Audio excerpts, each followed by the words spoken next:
It is important to put God at the top of our priority list in everything that we do in life. There will be a point when He will tell you when the path you are taking poses a risk to your life.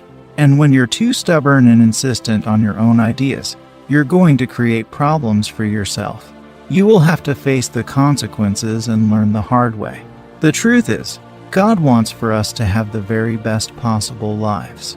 And we should understand this. He loves us and He will never lead us astray. I think that in order to live the best life possible, we should believe in the best plans God has for us. God allows you to date someone you will not marry because He wants you to learn from the experiences that you have had in the past.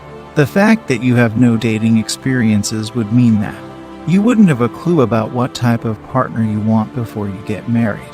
Once you have reached a stage in your dating life where you have made mistakes, you'll learn from them. You'll gain a deeper understanding of yourself and know what works. You'll also be able to know what needs to be worked on. When you don't end up in a relationship with a person you dated, the best you can do is to be grateful for the experience and lessons learned. A relationship that ends does not imply that someone is a bad person. In a way, dating becomes a problem when you are doing so without having a purpose, or when you are simply into it for the sake of dating.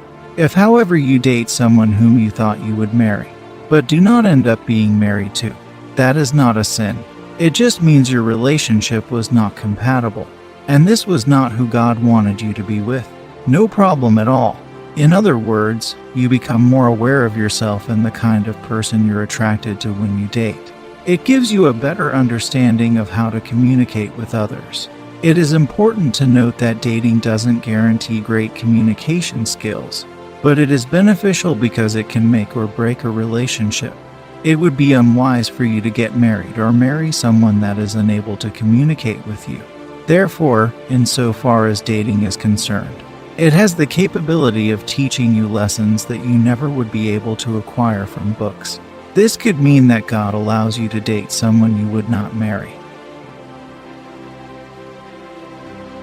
One of the reasons why God allows us to have relationships with people we do not plan to marry is the fact that God lets us do that because of the nature of man. It is true that many people claim to follow God, but they choose to do things according to their own personal beliefs. In other words, if you pledge to trust God and follow Him, you must obediently submit to Him and ensure that you follow His instructions. Nevertheless, we all know how humans can be at their worst. Our minds prefer what we think we know when God speaks to us. And then, after you are steadfast in your resolve, God will allow you to be what you choose to be. However, I would like to ask you something. How well do you know God? There are times I believe that we get it wrong a lot of times. In truth, God is the only one who knows when the end will come from the beginning.